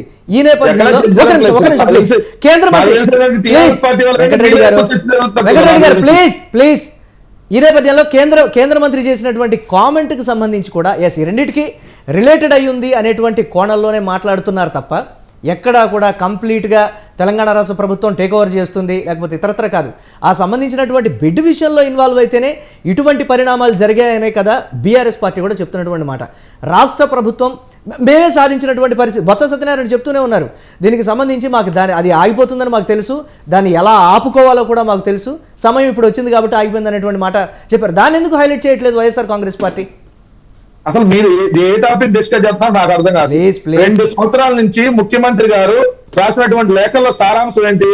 అయ్యా ఒక 2 ఏళ్ళు ఒక 3 ఏళ్ళు వదిలేయండి ప్రైవేటీకరణ, ఒక 2-3 సంవత్సరాలు ఆపండి దయచేసి, దాన్ని లాభాల బాటలోకి తీసుకెళ్లేటటువంటిది మేము తీసుకుంటాం, ఒక 2-3 ఏళ్ళు ఆపండి అని ముందు ప్రతిపాదన అదే. ఆ 2-3 ఏళ్ళు కూడా లాభాల్లో రాకపోతే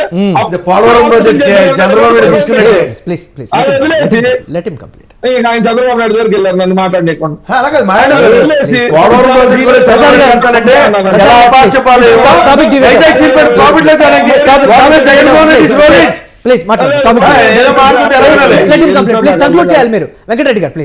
కేంద్ర మంత్రి ఏం చెప్పారు సార్? ఎట్టి పరిస్థితుల్లో వైజాగ్ స్టీల్ ప్లాంట్ అనేది ఇంకా ప్రైవేటీకరణ పూర్తిగా ఆపేసాం అని చెప్పారా? ప్రస్తుతం ఆ ప్రతిపాదన లేదన్నారు. ఎందుకు? టైం అడిగాం మేము కూడా దానికి, మేము ఒత్తుకుంటాం అదే కదా సార్, దానికి గనులు కేటాయించిన లాభాల మాటలోకి వెళ్తుంది, ఒకసారి ఆ విధమైనటువంటి ప్రయత్నం చేద్దామని చెప్తాం. అలానే ఇప్పుడు వాయిదా వేసారు తర్వాత కంప్లీట్ గా ఆపేస్తారేమో, ఆ విధంగా కూడా ఎందుకు ఆలోచించకూడదు? ఇప్పుడు వాయిదా వేసారు తర్వాత కంప్లీట్ గా ఆపేసే అవకాశం ఉంది. ఎవరు కోరుకుంటున్నారు అమ్మమని? మీరు కోరుకుంటున్నారు అమ్మమని? మీరు కోరుకోవట్లేదు. ఎలా అడుగుతారు మీరు? ఒక పార్టీకి సంబంధించిన వాళ్ళని అడగాలి కానీ మీరు యాంకర్ ని కానీ లేకపోతే ఒక న్యూస్ ఛానల్ కానీ ప్లీజ్ దయచేసి మీరు ఏదంటే అసలు ఏదో టీఆర్ఎస్ వాళ్ళు వచ్చేసి మొత్తం మోడీ అని ఉనికిపోయి షేక్ అయిపోయి రాత్రి డిసిషన్ తీసుకుని ఆయన ఆపేశారు అన్నట్టు చెప్తారు. అసలు బిడ్డింగ్ బీఆర్ఎస్ నేతలు చెప్తున్నది చేస్తున్నది 175 నియోజకవర్గాల్లో కూడా ఒక నిమిషం విజయోత్సవ సభలో 175 నియోజకవర్గాల్లో కూడా చేస్తామని చెప్తున్నారు తోట చంద్రశేఖర్ గారు. అందుకు మాట్లాడాల్సి వస్తుంది. మాకు ఇక్కడ పెద్ద కామెడీ ఏంటంటే కేఏ పాల్గొని 175 నియోజకవర్గాలు సంబరాలు చేస్తారు అంటాడు, తెలంగాణలో 175 చేస్తారు అంటాడు. మాట్లాడదాం దానికి సంబంధించి. రైట్ వేణుగోపాల్ గారు, అది వైఎస్ఆర్ కాంగ్రెస్ ప్లీజ్ రైట్ వేణుగోపాల్ గారు, సారీ పరిస్థితి వైఎస్ఆర్ కాంగ్రెస్ పార్టీ బీఆర్ఎస్ వేసినటువంటి స్టెప్ వల్ల కాదు, అదంతా కూడా జరిగింది. సో ఉన్నటువంటి ప్రస్తుత పరిణామాలు ఇది ఎప్పటి నుంచో చేస్తున్నటువంటి పోరాటాలు కావచ్చు, లేకపోతే ఉద్యోగుల ఆందోళన కావచ్చు, దాని ఫలితం అనేటువంటి రీతిలో ప్రస్తుతం వైఎస్ఆర్ కాంగ్రెస్ పార్టీ మాట్లాడుతున్నటువంటి సిచ్యువేషన్ ఏం చెప్తుంది బీఆర్ఎస్? ఇప్పుడు కేంద్ర ప్రభుత్వం యొక్క వైఫల్యాలని ఎండగడుతూ ఆధారాలతో సహా 2 రోజుల కింద కేటీఆర్ గారు పెట్టినటువంటి ఒక ప్రెస్ మీట్ ఉంది చూడండి. దాంట్లో బయలడిల్లా ఐరన్ ఓర్ మైన్స్ కి సంబంధించినటువంటి దగ్గర నుంచి ముడి సరుకు రా మెటీరియల్ ఏదైతే ఉందో అది వైజాగ్ స్టీల్ ప్లాంట్ కి కేటాయించకుండా ముంద్రాలో ఉన్నటువంటి అదానీ గారి కంపెనీకి కేటాయించినటువంటి సందర్భాన్ని, దానికి సంబంధించిన డాక్యుమెంట్స్ ని పూర్తిగా మీడియాకి ఇవ్వడం జరిగింది, చెప్పడం జరిగింది, ఎండగట్టడం జరిగింది. ఇవన్నిటికీ కేంద్ర ప్రభుత్వం దగ్గర రిపోర్ట్ ఉంటది. ఈ ఆధారాలన్నీ బయటకు పోయినాయి. అదానికి సంబంధించి మనం చేస్తున్నటువంటి ఫేవర్లన్నీ కూడా పబ్లిక్ లో ఎస్టాబ్లిష్ చేయగలుగుతుంది బీఆర్ఎస్ పార్టీ. ఇప్పుడు బిడ్డింగ్ లో పాల్గొని అదొక న్యూస్ అవుతుంది. దేశంలో ఎన్ని ప్రభుత్వ రంగ సంస్థల్ని పబ్లిక్ సెక్టర్ కంపెనీస్ అన్నింటినీ కూడా ప్రైవేట్ పరం చేస్తే అప్పనంగా స్క్రాప్ కింద అమ్మేస్తే కూడా ఎవరు ఎక్కువ క్వశ్చన్ చేయలేదు, మీడియాలో ఎక్కువ సంచలనం కాలేదు. కానీ ఒక రాష్ట్ర ప్రభుత్వం తరఫున ఒక సంస్థ బిడ్డింగ్ వేస్తే ఖచ్చితంగా ఇది పెద్ద న్యూస్ అవుతుంది, న్యూస్ అయ్యి ఆల్టర్నేట్ లాగా కనిపిస్తుంది అని చెప్పి భయం ఉంది. కాబట్టి భారతీయ జనతా పార్టీ వెనుకకు పోయింది. ఇది క్లియర్ గా అర్థమవుతుంది. మేము Now, if you Visakha don't steel mind, plant మొత్తాన్ని వెంకటరెడ్డి గారు, please, Visakha please, steel let plant us debate మొత్తాన్ని it. ప్రైవేట్ discuss గా చేస్తాం నాకు అర్థం ప్లీజ్ కాదు. ప్లీజ్ మాటలు విశాఖపట్నం ప్రైవేటీకరణ కాదని బిడ్ వేస్తుందంటే ప్లీజ్ దేని మీద బిడ్ వేస్తారు మీరు చెప్పండి సార్. వెంకటరెడ్డి గారు ప్లీజ్ లెట్ హిమ్ కంప్లీట్ వినండి. మాట్లాడతారు నాకు ప్లీజ్ విశాఖపట్నం స్టీల్ ప్లాంట్ రాబట్టి బిడ్ కలో వెంకటరెడ్డి గారు, please, వారిని complete చేయండి, దయచేసి, దయచేసి. నాకు అర్థం కాలేదు సార్. అసలు అడ్జస్ట్మెంట్ డిస్కస్ చేయకూడదు. మాటల తూటాలు విమర్శలు ఎక్కడి నుంచి వచ్చాయి, ఎక్కడి నుంచి వచ్చే దానికి సంబంధించి వాళ్ళు మాట్లాడుతున్నారు. సార్ మీకన్నా అవగాహన ఉండాలి Please, మోడరేటర్. వెంకటరెడ్డి గారు, please. దేనికన్నా చేస్తే మీకన్నా అవగాహన ఉండాలి. వారిని కంప్లీట్ అయిన తర్వాత బిడ్డింగ్ దానికి చేశారు. మీరు చెప్పిన దానికి సంబంధించి నేను దేని మీద మాట్లాడతాను. బిడ్డింగ్ చేశారు? ప్లీజ్ స్టీల్ ప్లాంట్ ప్రైవేటీకరణకు సంబంధించి బిడ్డింగ్ జరుగుతుంది. ప్లీజ్ వారిని మాట్లాడి వాళ్ళు మీకు అన్ని విధాల స్టీల్ సమాధానం ప్లాంట్ చెప్పారు. ప్రైవేటీకరణకు సంబంధించి బిడ్డింగ్ జరుగుతుందా? లేదు, మీరు చెప్పిన దానికి సంబంధించి 900 రోజుల నుంచి దీక్ష ప్లీజ్ చేయించారు. వారిని మాట్లాడి వాళ్ళు ప్లీజ్, కేంద్ర దయచేసి మంత్రి వెంకటరెడ్డి గారు మాట్లాడిపోయారు. ప్లీజ్. దేనికి సంబంధించి సార్ నాకు అర్థం కాలేదు. మీకు కేంద్ర మంత్రి తెలియదు సార్ నాకు అర్థం కాలేదు. కేంద్ర మంత్రికి కూడా అవగాహన అలా ఎలా ఉందా? మాట్లాడతారు ఓన్లీ మీరు? వైఎస్ఆర్ ప్లీజ్. వాళ్ళకే అవగాహన ఉందా? మీరు దేని మీటింగ్ లో పాల్గొంటున్నారన్న వేణుగోపాల్ గారు చెప్పండి. స్టీల్ ప్లాంట్ కొంతమంది మీటింగ్ లో పాల్గొంటున్నారా? రా మెటీరియల్ కేటాయిస్తామని చెప్పి పాల్గొంటున్నాము. ఒక నిమిషం అండి, వాళ్ళు మాట్లాడుతున్నారు. అదే మీరే చెప్తున్నారు మరి స్టీల్ ప్లాంట్ ప్రైవేటీకరణకు ఆపేమని చెప్తున్నారు. ఒక రా మెటీరియల్ కోసం బిడ్డింగ్ లో పాల్గొంటా అంటున్నారు. మీరు ఒక నిమిషం, మీరు రా మెటీరియల్ కి స్టీల్ సంబంధించి ప్లాంట్ కొంటానికి దానికి బిడ్డింగ్ లో సంబంధించి కానీ పాల్గొంటారా? ఎక్కడ కంప్లీట్ గా బీఆర్ఎస్ తీసుకునేటటువంటి వాళ్ళ కోసం బిడ్డింగ్ లో పాల్గొంటారా? ప్లీజ్ వెంకటరెడ్డి గారు మేము బొగ్గిస్తాం, మీరు స్టీల్ అన్నది బిడ్డింగ్ లో పాల్గొంటున్నారా? ప్లీజ్ వారు మాట్లాడిన తర్వాత సంబంధించి బిడ్డింగ్ లో పాల్గొంటారా? ఎవ్వరు మాట్లాడేది అర్థం కావట్లేదు. ప్లీజ్ దయచేసి ప్లీజ్ వారు చెప్పిన తర్వాత నేను దానికి క్లియర్ కట్ గా క్లారిటీ ఇస్తాను. క్లియర్ కట్ గా క్లారిటీ ఇస్తాను, వారిని మాట్లాడి వాళ్ళు ప్లీజ్. ఎస్ వేణుగోపాల్ గారు కంక్లూడ్ చేయండి ప్లీజ్. ఫ్యాబ్రికేటెడ్ లాసెస్ లోకి ఎందుకు నెట్టివేయబడింది అంటే రా మెటీరియల్ కి సంబంధించినటువంటి గనులని విశాఖకి కేటాయించకపోవడం వల్ల ఆ సంస్థ లాసెస్ లోకి వెళ్ళింది. లాసెస్ ని చూపించిన తర్వాత ప్రైవేటైజేషన్ లోకి తీసుకుపోతారు. ఇది భారతీయ జనతా పార్టీ ఫాలో అయ్యేటటువంటి ఫార్ములా. దీన్ని మేము ఎండగట్టినాము, వాస్తవాలు బయట పెట్టినాము, మేము బిడ్డింగ్ లో పాల్గొంటామని కూడా చెప్పినాము. తర్వాత అమర్నాథ్ గారు మరి ఎందుకు ప్రైవేటైజేషన్ ని ఒప్పుకొని మీరు బిడ్డింగ్ లో ఎందుకు పాల్గొంటున్నారని ఎందుకన్నారు? ఆయనకు కూడా సబ్జెక్ట్ తెలియదా? కేంద్ర మంత్రి గారు ఎందుకు వచ్చి చెప్పారు ప్రైవేటైజేషన్ తాత్కాలికంగా వాయిదా వేస్తున్నామని? ఆయనకు కూడా సబ్జెక్ట్ తెలియదా? ఈ ప్రొక్యూర్మెంట్ లో ఎందుకు పెట్టారు బిడ్డింగ్ లో వేస్తున్నామని చెప్పేసి? వేణుగోపాల్ గారు రైట్ మాట్లాడదాం దీనికి సంబంధించి ప్లీజ్. అమర్నాథ్ గారు కూడా ప్రైవేటైజేషన్ కదా అని చెప్పారు. అక్కడే కదా ఇప్పుడు ప్రైవేటైజేషన్ కాదని రాష్ట్రంలో ఇతరుల ఇన్వాల్వ్మెంట్ కావచ్చు, ఇతరులు కావచ్చు, అక్కడే కదా మాటల తూటాలు పేలేది. ప్లీజ్ మాట్లాడదాం దీనికి సంబంధించి. లింగారెడ్డి గారు, తెలుగుదేశం పార్టీ ఫైనల్ గా ఏం చెప్తుంది దీనికి సంబంధించి? ప్లీజ్ కంక్లూడ్ చేయండి. ఒకటండి, వైజాగ్ స్టీల్ ప్లాంట్ కు ఉచితంగా భూములు ఇచ్చినారు. వేలాది ఎకరాల భూములు ఇచ్చినారు. ఇప్పుడు రాజులు కానీ లేకపోతే పెద్ద పెద్ద భూస్వాములు కానీ అంతకుముందు 70 చిల్లరకు ముందు ల్యాండ్ సెల్కి ఉండేది కాదు. ఒక్కొక్కరికి 2,000, 3,000, 5,000 ఎకరాల భూమి ఉండేది. ఇందిరాగాంధీ పివి నరసింహరావు గారి టైంలో ల్యాండ్ సెల్లింగ్ వచ్చి 20 ఎకరాలు 40 ఎకరాలు అట్లా పెట్టినారు. అంతకుముందు 1,000 ఎకరాలు ఉండేవి. అప్పుడు వైజాగ్ స్టీల్ ప్లాంట్ కోసం ఉచితంగా భూములు ఇచ్చినారు. ఎప్పుడైతే స్టీల్ ప్లాంట్ కోసమే భూములు ఇచ్చారో దాన్ని స్టీల్ ప్లాంట్ కోసమే వాడాలి తప్పితే దాతలు ఉచితంగా భూములు తీసుకుపోయి ప్రైవేట్ వాళ్ళకి అమ్మేస్తారా? ఎట్లా సాధ్యం అది? ఇప్పుడు అమరావతి కోసం ఉచితంగా భూములు ఇచ్చారు రైతులు, రాజధాని కట్టకుండా వేరే దగ్గర కడతారు. అట్లనే ఇది చాలా తప్పిది. స్టీల్ ప్లాంట్ కోసం ఉచితంగా భూములు ఇచ్చినారు. కొంతమందికి మీకు ఉద్యోగాలు ఇస్తామని చెప్పి వాళ్ళ భూములు తీసుకున్నారు. అవి అమ్ముకునే దానికి ఎవరికి ఎక్కువ ఉంది? ఎవరికి ఎక్కలేదు. ఇది చాలా ముఖ్యమైనటువంటి విషయం. ఇది ఇంకోటి ఏంటంటే ఇంతకుముందు మిత్రులు చెప్పినట్టు నష్టాలను చూపిస్తున్నారు. అంటే ప్రైవేట్ పరం చేసేదానికి వీలుగా నష్టాలను చూపిస్తూ ఉంటే రాష్ట్ర ప్రభుత్వము దాని గురించి ప్రశ్నించడంలే. ఇప్పుడు 2021-22లో 1,227 కోట్లు నికర లాభం వచ్చింది, నెట్ ప్రాఫిట్ వచ్చింది 1,200 కోట్లు. మరి నష్టం ఎక్కడ చూసుకొని చెప్పండి? ఇప్పుడు దానికి క్యాప్టివ్ మైనింగ్ ఉండాలి, సొంత గనులు ఉండాలి. ఆ సొంత గనులు కేటాయించమని పోరాడాల్సింది పోనిచ్చి సొంత గనులు క్యాప్టివ్ మైనింగ్ కేటాయించి కొంత క్యాపిటల్ ముఖ్యమంత్రి వీటన్నిటి క్యాప్టివ్ మైన్స్ కావచ్చు, ఒక నిమిషం లింగారెడ్డి గారు, క్యాప్టివ్ మైన్స్ కావచ్చు, ఇతరత్ర దీని అంతటికి సంబంధించి నష్టాల నుంచి లాభాల్లోకి రావడానికి కూడా 2-3 సంవత్సరాలు వేచి ఉండేలా దీనికి సంబంధించి కూడా కార్యాచరణ మీరే రూపొందించాలి. ఇప్పటికిప్పుడు మీరు ప్రైవేటీకరణ అంశం అనేది తెర మీదకు తీసుకొని రావద్దు. దయచేసి ఒకసారి ఆలోచించాలనేటువంటి సూచన కావచ్చు, డిమాండ్ కావచ్చు. వారు ఈ ప్రతిపాదన ప్రైవేటీకరణ ప్రతిపాదన వచ్చిన ఇమ్మీడియట్గా కూడా వారు లేఖలు రాసినటువంటి పరిస్థితి ఉంది, వెళ్ళినప్పుడు కూడా కలిసి మాట్లాడినటువంటి పరిస్థితి ఉంది. రైట్ అండి, చూద్దాం. ఎస్ కేఎస్ ప్రసాద్ గారు ఫైనల్గా ఇది ఒక విషయం చెప్పగలుగుతా సార్. ఈ డిస్ఇన్వెస్ట్మెంట్ స్కీమ్లో ఈ వైజాగ్ స్టీల్ ప్లాంట్ని ఎప్పుడో చేర్చారు. ఇసుక నెంబర్ 9 గత 5 సంవత్సరాలు తెలుగుదేశం ఆయనలో ఒక్కసారి కూడా మాట వినిపించుకోకుండా చేసుకోగలిగారు. అది చెప్పండి, ఈ లింగారెడ్డి నేను చచ్చిపోయినా సరే ఆ నోట్లోంచి అలాంటి మాటలు రావా తెలుగుదేశం వాళ్ళకి. అది ఒక దౌర్భాగ్యానికి నిదర్శనం. ఇంకోటి వెంకటరెడ్డి కూడా గత ప్రభుత్వంకి ఇచ్చిన వెసులుబాటు ఏదైతే 5 సంవత్సరాలు ఏమీ మాట్లాడకుండా ఉన్నట్టు ఈ 5 సంవత్సరాలు కూడా దీన్ని కాలక్షేపం చేయండి అన్నది 2 అంశాలతో ముడిపడిన విషయాలు. 3వ అంశం ఏంటంటే ఇవాళ దీనికి ఒక దీన్ని ఆ బ్యారక్ ఎప్పుడైతే అది స్టార్ట్ కావట్లేదు, దీనికి మళ్ళీ ఎక్కడి నుంచి ఎక్కడికో ముడిపెట్టి ముడిసరికి అన్నదాన్ని ఇవాళ హైలైట్ చేశారు. వీళ్ళకి అర్థమవుతుందో లేదు బీఏఎఫ్ఆర్ తెలుగుదేశం గవర్నమెంట్లో బీఏఎఫ్ఆర్కి రెఫర్ చేసినప్పుడు వాజ్పేయి గారి గవర్నమెంట్లో ఇవాళ ఈ కార్మిక సంఘాలని వాళ్ళందరినీ చంద్రబాబు నాయుడు గారు డెలిగేషన్ తీసుకెళ్లి చేతులు ఎత్తేశారు ఆ రోజే. అప్పుడు ఆ మహానుభావుడు వాజ్పేయి గారు ఒరిస్సా మినరల్ డెవలప్మెంట్ కార్పొరేషన్ నుంచి ముడిసరుకు సప్లై చేస్తూ అండ్ మనకి దీనికి ప్రాబ్లమే ముడిసరుకు, దీని ఎబిలిటీ ఇదేం కాదన్నప్పుడు దీనికి ఒక హ్యూజ్ ఎక్స్పాన్షన్కి వెళ్ళారు. ఆ ఎక్స్పాన్షన్కి వెళ్ళినప్పుడు ఈ లాసెస్ కింద దాన్ని ఫ్యాబ్రికేట్ చేస్తున్నారు. హ్యూజ్ ఎక్స్పాన్షన్ కనుక నిరర్ధక ఆస్తులు పెంచుకున్న సామర్థ్యాన్ని కనుక పోర్ట్రేట్ చేస్తే ఆ కథ వేరు.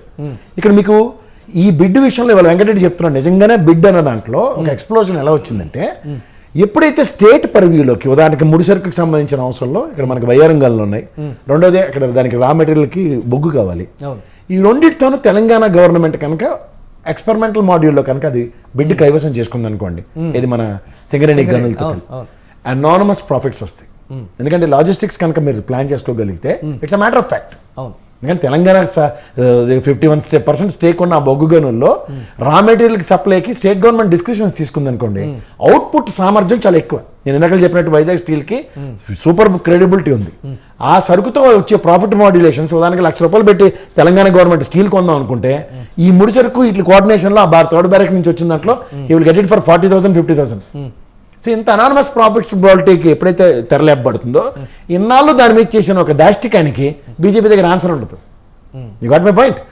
దానికోసం ఇవాళ తెరదించే కర్టెన్ రైజర్ ఏం చేశారంటే స్ట్రాటజికల్గా ప్రైవేటీకరణను వాయిదా వేస్తున్నాం అన్నది. ఈ దెబ్బకేంటి ఇతను వైఎస్ఆర్సీపీ మనలో పొందినట్టు ఇక్కడ ఈ తెలంగాణ సమాజంలో ఇవాళ ఫస్ట్ టైం మనం బిడ్డుకి వెళ్ళే ఆప్షన్కి ఎక్స్ప్లోర్ చేసినప్పుడు profit modulation steel plant anonymous ప్రాఫిట్స్లోకి వెళ్ళినప్పుడు సమాధానం ఎవరు చెప్తారు? సో డిస్ఇన్వెస్ట్మెంట్ స్కీమ్లో బంగారు బాతుగుడ్లు పెట్టే కోళ్ళని బలవంతాన్ని కోసుకు తినేసే కార్యక్రమానికి తెలుసు కూడా అధికార పార్టీ కామ్గా ఉంటుంది. అధికార పార్టీ మళ్ళీ మీకు మొదటి మోసకు వచ్చారు. ఇవాళ మీకు నేను అంటుంది అదే స్టేట్ గవర్నమెంట్ పర్వ్యూలో స్టేట్ గవర్నమెంట్ పరిరక్షించుకోవడానికి ఆ వెసులుబాటు తీసుకోవడానికి లేదు. అందుకనే తెలంగాణ గవర్నమెంట్ ఆప్షన్ ఎక్స్ప్లోర్ చేసి డిఫరెంట్ వేలో వచ్చింది. అది కూడా మీరు డైరెక్ట్ తెలంగాణ గవర్నమెంట్ కాకుండా 51% స్టేక్ ఉన్న రేణిగుంటతో సింగరేణి గనుల త్రూ గాను అండ్ వాటర్ వర్క్స్ త్రూ గాను దానికి బిడ్ వేయమంటున్నారు. You got my point. So internal strategies వాళ్ళ దగ్గరే కదా, దాని తాడిందనే వాడు ఉంటాడు, తలదన్నే వాడు ఉంటాడు. ఆయన మా కేసీఆర్ గారు. సో ఎప్పుడైతే తలదన్నే కార్యక్రమంగా బీజేపీకి తెరలేపబడిందో అష్టదిగ్బంధం అయింది. అష్టదిగ్బంధంలో వచ్చే పరాక మాటలు ఏముంటాయి ఇవాళ? అందుకే వెంకటరెడ్డి కేటగారికల్ గా బిడ్డు దేనికేసారు బిడ్డు దేనికేసుకున్నారా వాళ్ళు గాబర పడిపోయి అసలు విషయం డొలుతానని బీజేపీ బయటపెట్టి దీన్ని పోస్ట్ పోన్ చేస్తున్నాం. దానికి సంబంధించి వెంకటరెడ్డి గారికి ఒక విషయం కూడా క్లారిటీగా చెప్పాలి. ఎక్కడ కూడా వ్యక్తిగతంగా కావచ్చు, ఛానల్ పరంగా కావచ్చు, తెలంగాణ ప్రభుత్వం స్టీల్ ప్లాంట్ను కైవసం చేసుకుంటుంది అనేటువంటి కోణంలో ఎక్కడా కూడా మాట్లాడినటువంటి పరిస్థితి లేదు. ప్లీజ్ ఒకసారి మళ్ళీ వెంకటరెడ్డి గారు వెరిఫై చేసుకోవాల్సినటువంటి పరిస్థితి ఉంది. ఎక్కడ మీరు చెప్పినప్పుడు ప్లీజ్ లెట్ మీ కంప్లీట్